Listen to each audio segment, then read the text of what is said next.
प्राकृतिक चिकित्सा में श्री विट्ठल दास मोदी जी के विचारों के प्रकाश में जीवनी शक्ति निर्माण की युक्तियाँ, उनका स्वाध्याय। जीवनी शक्ति के लिए निद्रा। निद्रा जीवन शक्ति का सबसे बड़ा स्रोत है। यह केवल शारीरिक विश्राम का साधन ही नहीं है। निद्रा अवस्था में अनेक महत्व के कार्य भी होते हैं। सोने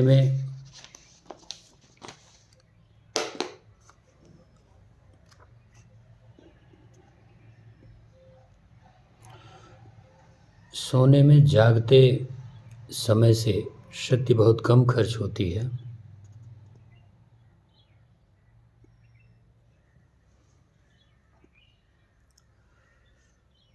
इसलिए सोने में शक्ति की बचत भी होती है।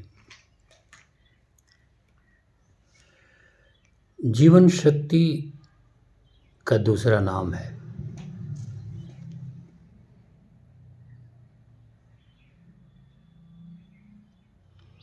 शरीर अपने सारे कामों के लिए इसी शक्ति पर निर्भर है। पर यह शक्ति कहाँ से आती है? हमें इसका ज्ञान न होने पर भी हम ये जानते हैं कि यह शक्ति अथवा प्राण सारे आकाश में व्याप्त है। धूप, हवा एवं खाद्यों में यह प्राण प्रवाहित होता रहता है। और जब हम इनका उपयोग करते हैं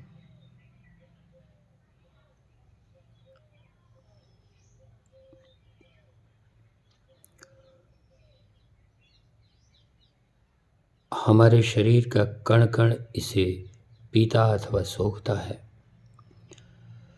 हम सोते समय इन प्राणों के समुद्र में अवगाहन करते रहते हैं। सोने की दशा में हमारा चेतन मस्तिष्क निश्चेष्टा अवस्था में रहता है। इस समय जागृत अवस्था की अपेक्षा हम में शक्ति का प्रवाह बहुत सरलता से होता है और जितना भी अत्यधिक महत्वपूर्ण का कार्य है प्रकृति इसी समय करना चाहती है, करती है। इस शक्ति को हम किस सीमा तक अपनी ओर आकर्षित कर सकते हैं, करते हैं और उसे आत्मसात कर पाते हैं, यह कुछ हद तक हमारी जन्मजात शक्ति पर निर्भर करता है। यह हमारी विचारधारा और रहन सहन के तरीके पर निर्भर करता है। विचारधारा और रहन सहन का तरीका हमारे अधिकार की चीज़ें हैं। हम इन्हें दुरुस्त रखकर इस शक्ति को अपनी ओर अधिकाधिक आकर्षित कर सकते हैं और जीवनी शक्ति को बढ़ा सकते हैं। साधारणतः लोग निद्रा के महत्व को समझते हैं। डॉक्टर और वैद्य भी सोते रोगी को जगाकर दवा देने से मना करते हैं, रोकते हैं। दवा का या भोजन का या और ज़रूरी बातों का समय हो गया, इसलिए नींद से उठाइए।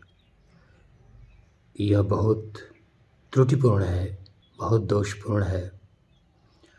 निद्रा से बड़ा उपचार का कोई अवसर नहीं। निद्रा स्वयं सबसे बड़ी महौषधि है। बच्चे इस औषधि का खूब उपयोग करते हैं। नवजात शिशु दिन रात के 24 घंटों में 23 घंटे सोता है। बहुत महत्वपूर्ण कार्य उसके भीतर चल रहा होता है, इसलिए प्रकृति उसे नींद में लीन रखती है। जागृत में उन महत्वपूर्ण कार्यों को करने में प्रकृति को बाधा उत्पन्न होगी। 4-5 वर्ष का होने पर वह 10-12 घंटे सोता है पर वही बड़ा होने पर अपने बुजुर्ग की आदत देखकर कम सोकर काम चलाने की कोशिश करता है। परिस्थितियों बस सोने का समय अनियमित हो जाता है। आदमी सिनेमा, नाटक, पार्टियों तथा ताश, शतरंज और तरह तरह के अनेक उपायों को करके अपने नींद के घंटों में से कटौती करता जाता है। काम का भार सिर पर इस प्रकार बांधा जाता है कि सोने के समय भी वह उसे नहीं उतारता। फल ये होता है कि जितनी देर सोया जाता है, जितनी देर वह नींद लेता है, उसका भी वह पूरा लाभ नहीं प्राप्त कर पाता। साधारणतः एक व्यक्ति को 8 घंटे सोने की आवश्यकता होती है। जो कमज़ोर हैं, जिनका नाड़ी मंडल दुर्बल है, उन्हें और अधिक सोने की आवश्यकता हो सकती है। वे चाहें तो दिन में भी कुछ देर सो सकते हैं। जो रात को देर तक काम करने के आदी हैं, उन्हें जल्द सोकर और सवेरे उठकर काम पूरा करने की कोशिश करनी चाहिए। आधी रात के पहले 1 घंटा सोना बाद के 2 घंटों के बराबर है। लोगों की इस धारणा में बहुत सच्चाई है। चिंता की गठरी कम से कम सोते वक्त खूंटी पर टांग देना चाहिए और निश्चिंत होकर बच्चे की तरह सोना चाहिए। सोने के पहले सारे शरीर को ढीला छोड़ देना चाहिए। अंगों को तान कर सोना, कुछ न कुछ सोचते विचारते सोना उचित नहीं। सोने के वक्त कुछ न कुछ काम करते रहने के बराबर है। एक रात कम सोने से स्फूर्ति कई रातों में और बड़ी कठिनाई से पूरी होती है। अतः सोने की अनियमितता से सदा बचना चाहिए। नींद की उपमा समाधि से है।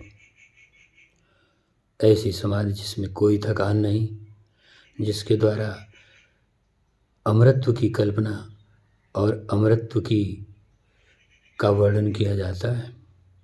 नींद को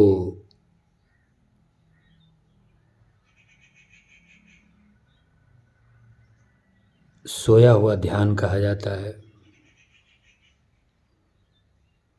और ध्यान को जागृत निद्रा कहा जाता है।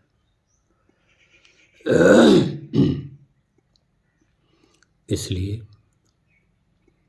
जीवनी शक्ति का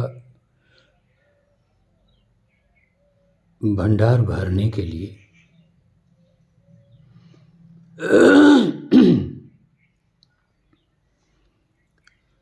जो स्थान नींद का है, वह किसी भी आहार से, किसी अन्य दूसरे संसाधनों से पूरा नहीं हो सकता। इसलिए नींद का कर्जा कभी उधार नहीं रखना है, कभी नहीं। इस प्रकार प्राकृतिक चिकित्सा में आज का स्वाध्याय शरीर स्वास्थ्य के लिए, मन और बुद्धि के स्वास्थ्य के लिए, नींद जीवनी शक्ति के भंडार को भरने के लिए, नींद के विषय में आज का स्वाध्याय पाठ रहा। ये विचार श्री विट्ठलदास मोदी जी के हैं और ये विचार उन्हीं की पुस्तक रोगों की सरल चिकित्सा में संकलित है।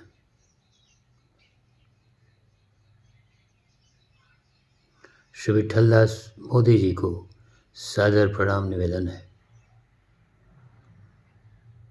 जिन्होंने इन विचारों के माध्यम से प्राकृतिक चिकित्सा और स्वास्थ्यार्थियों के लिए, स्वास्थ्य के साधकों के लिए यह प्रकाश प्रदान किया, पथ प्रशस्त किया।